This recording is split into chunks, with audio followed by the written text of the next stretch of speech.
The things of beauty is a joy forever. By John Keats. A thing of beauty is a joy forever.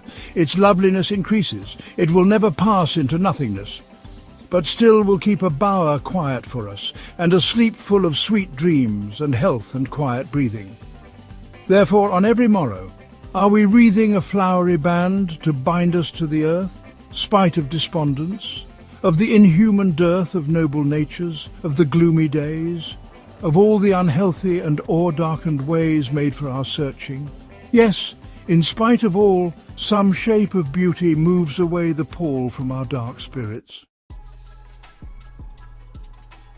Such the sun, the moon, trees old and young, sprouting a shady boon for simple sheep, and such are daffodils with the green world they live in, and clear rills that for themselves a cooling covert make 'gainst the hot season, the mid-forest brake, rich with a sprinkling of fair musk-rose blooms.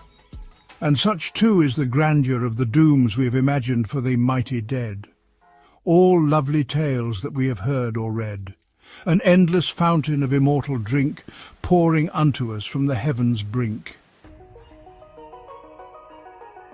Nor do we merely feel these essences for one short hour. No, even as the trees that whisper round a temple become soon dear as the temple's self, so does the moon. The passion, poesy, glories infinite, haunt us till they become a cheering light unto our souls, and bound to us so fast that whether there be shine or gloom o'ercast, they always must be with us, or we die. Therefore 'tis with full happiness that I will trace the story of Endymion. The very music of the name has gone into my being, and each pleasant scene is growing fresh before me as the green of our own valleys. So I will begin now while I cannot hear the city's din, now while the early budders are just new and run in mazes of the youngest hue about old forests, while the willow trails its delicate amber, and the dairy pails bring home increase of milk. And as the year grows lush in juicy stalks, I'll smoothly steer my little boat for many quiet hours with streams that deepen freshly into bowers. Many and many a verse I hope to write before the daisies, vermeil-rimmed and white, hide in deep herbage, and ere yet the bees hum about globes of clover and sweet peas. I must be near the middle of my story. Oh, may no wintry season, bare and hoary, see it half finished, but let autumn bold, with universal tinge of sober gold, be all about me when I make an end. And now, at once adventuresome, I send my herald thought into a wilderness. There let its trumpet blow, and quickly dress my uncertain path with green, that I may speed easily onward, thorough flowers and weed.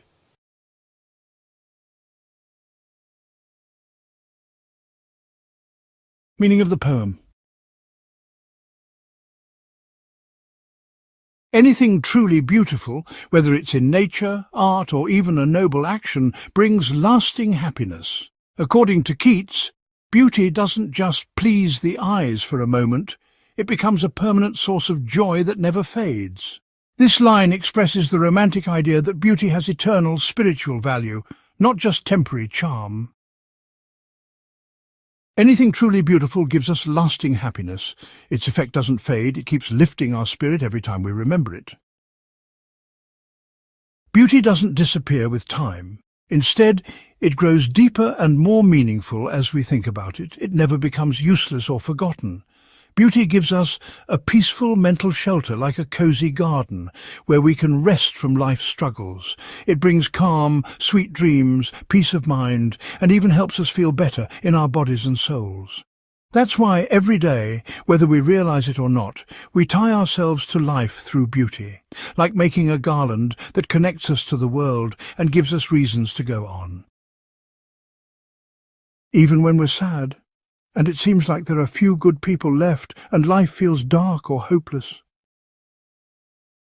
Even when the paths we're forced to walk in life feel poisoned or clouded as we search for meaning, still some form of beauty, Whether nature, art or kindness, always lifts the heaviness from our hearts and lets in light. Beauty lives in everyday things. The sun, the moon, trees of all ages giving shade. Even simple scenes in nature have this comforting power. Like daffodils growing in the fresh green earth, they're little gifts of joy that make the world feel alive. The clean little streams that create their own hiding spots from the summer heat. They too are a quiet kind of beauty. Even deep in the forest, where bushes grow thick, the beautiful musk rose flowers appear here and there, adding a special touch of charm and life to the wild. The greatness and power we imagine for heroes who have passed away are also a kind of beauty. Their stories inspire us and stay alive in our minds, giving us strength. Beautiful stories and legends from books or memories keep feeding our imagination and spirit. This beauty is like an endless fountain of refreshing, life-giving water pouring down from the edge of the heavens, something that never runs dry and nourishes our soul forever. We don't just enjoy beauty for a little while. Like trees around a temple that become as important to us as the temple itself, beauty grows close to our hearts over time. Like the moon, poetry full of passion and endless wonders stick with us too, becoming part of who we are. These beautiful things stay with us, like a comforting light that cheers us up and becomes tightly connected to our inner being. Whether life is bright and happy or dark and sad, we need these beauties inside us to survive emotionally and spiritually. Now the poet happily begins to tell the story of Endymion. Endymion, a handsome young man who was loved by the moon, goddess Selene or Luna, knowing it will bring joy and meaning to us and also fills the poet's soul. He imagines the story's beautiful scenes as clearly and freshly as green valleys near his home. As he is far from the noisy city, and while spring is just beginning, with young buds appearing on plants, the fresh colours run like a maze around old forests. Willows gently sway in soft yellow light, and the farmer's pails come filled with more milk. Now, as the year grows rich with life and plants, in springs, the poet imagines himself peacefully rowing a small boat down streams that flow into cool, leafy hideouts.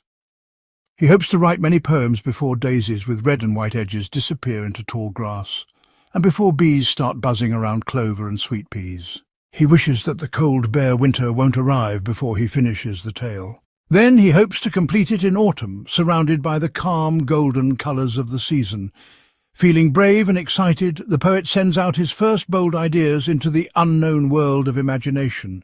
He hopes his creative spirit will clear and decorate his unclear path with fresh, green growth, nature's beauty, allowing him to move forward smoothly through both the beautiful and difficult parts of his journey successfully.